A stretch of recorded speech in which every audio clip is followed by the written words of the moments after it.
All right, let's just skip the textbook fluff and jump right into this explainer. Today, we're unpacking some seriously eye-opening insights from a day 3 LinkedIn post covering the Swadeep Operating System, and we're zeroing in on a concept that can literally make or break your entire career.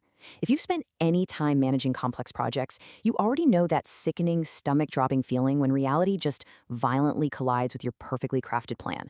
It's that exact moment the training wheels completely fall off. Well, we're going to uncover what the single most expensive question in project management actually is. And spoiler alert, the ultimate cost has absolutely nothing to do with the words you use, but everything to do with exactly when you decide to say them. Because here's the harsh truth about our field. Standard training, the SOPs, those shiny certifications you spent months getting, yeah, they get you the job. But it's the unwritten curriculum that actually keeps you employed. Think about it. The textbooks really only prepare you for the happy path.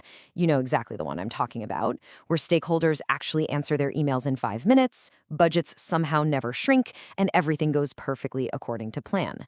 But real project management, the kind that actually forges your professional judgment and frankly earns your salary, that only truly begins when absolutely nothing goes according to plan. I want you to think about your own first floor moment.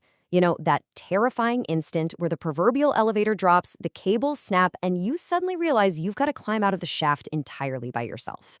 Imagine you're in market research, right? You launch a study expecting a nice, comfortable 40% incidence rate. But within hours, it totally tanks to 4%.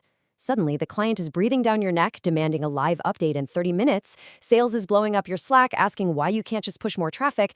Reality has officially stopped behaving ideally. And your textbook? Yeah, it's got absolutely no answer for this.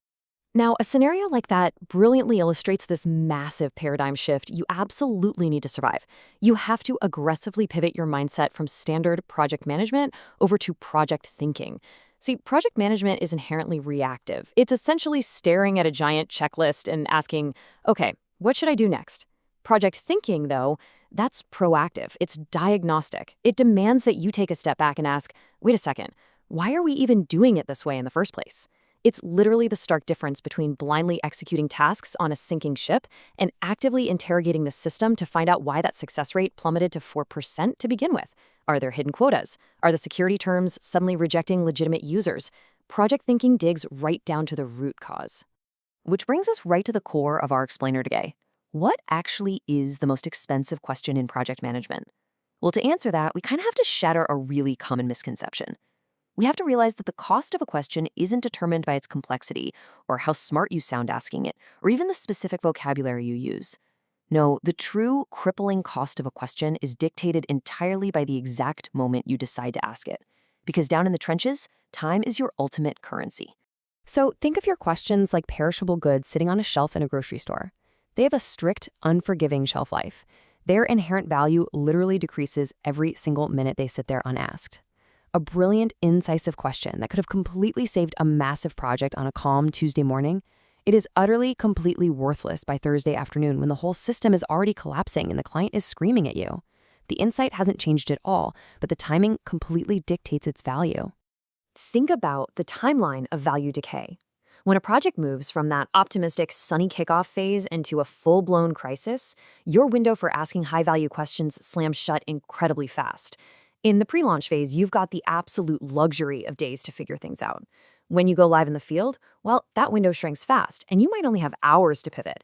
And when a post-launch crisis actually hits, you are operating in a sweaty palm panic of mere minutes. The value of asking a critical question decays exponentially as you move from that calm pre-launch window straight into the sheer chaos of a live crisis. So an early question acts like an impenetrable shield for your project. Say you're reviewing a vendor contract, and you ask, hey, have we actually verified this really complex programming fee? And you ask it before the project launches. That right there is a priceless preventative safeguard. It protects your team's economics, their sanity, the delivery quality, all of it. But if you ask that exact same question post-launch, like after the client discount is already given and your dev team is miserably grinding through unpaid overtime on a Friday night, that question is nothing more than incredibly expensive post-mortem. At that point, it's just damage control. And I want you to really listen to this. The right question asked one day late is often indistinguishable from the wrong question. It's kind of chilling when you think about it, right? But it captures the essence of value decay so perfectly. Every single minute you delay addressing a quiet constraint, Maybe it's a super vague client requirement or just a tiny technical glitch. You are buying a one-way ticket to a really loud disaster. If you wait to clarify an assumption until it officially becomes a structural failure, the sheer brilliance of your question honestly doesn't matter anymore. The damage is done, and nobody cares how smart your realization is in hindsight. The true mark of a veteran project manager is really found in mastering 3 specific steps. Step 1 is noticing the issue. Step 2 is deciding to actually act on it. And step 3 is when everyone else finally realizes it matters. Real hard-earned experience lives entirely in the gap between step 1 and step 2. Shrinking that time gap between noticing a quiet problem and actually deciding to ask the hard question, that is exactly what separates the great PMs from the average ones. And look, it's hard. We hesitate because, we fear looking stupid, or we secretly hope the problem is just going to magically resolve itself. But spoiler alert, it literally never does. So why is it so incredibly hard for us to just ask the question early?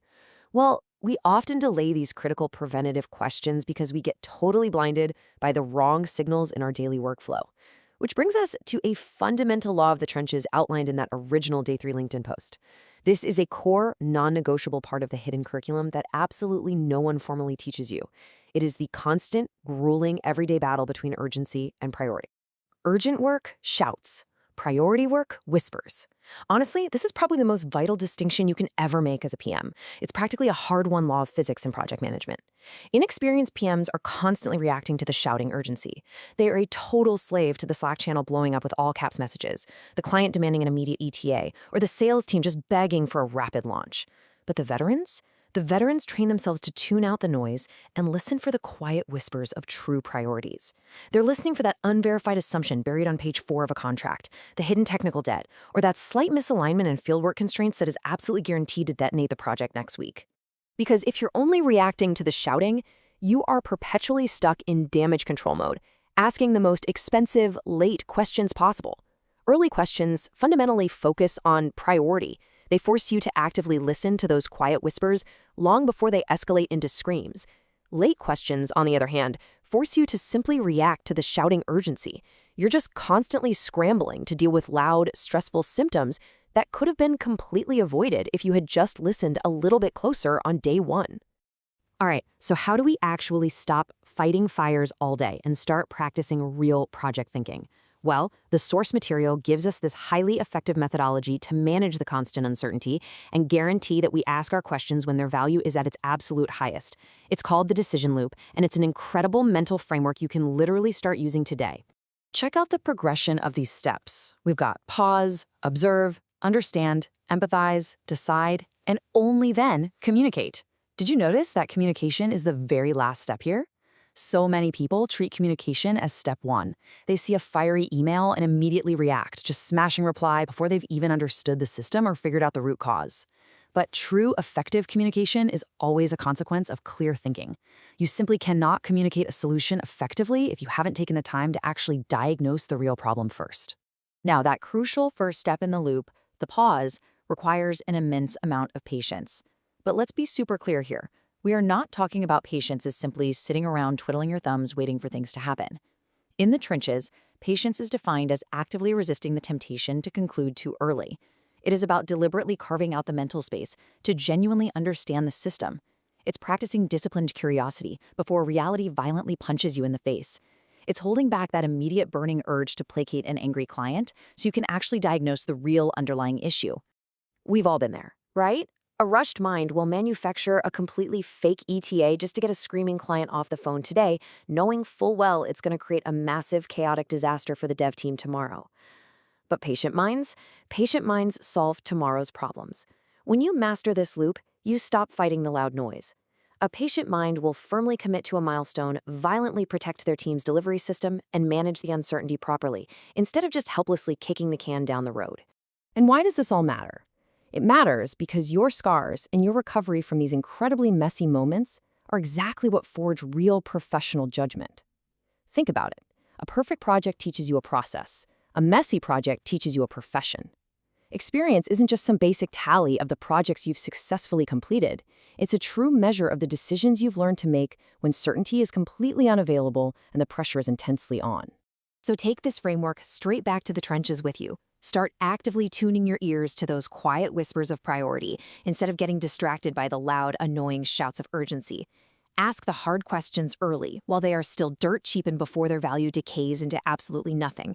And ask yourself this, when your next project inevitably goes off the rails, and trust me, it will, are you just going to manage the loud symptoms, or will you stop, listen to the whispers, and actually think about the system?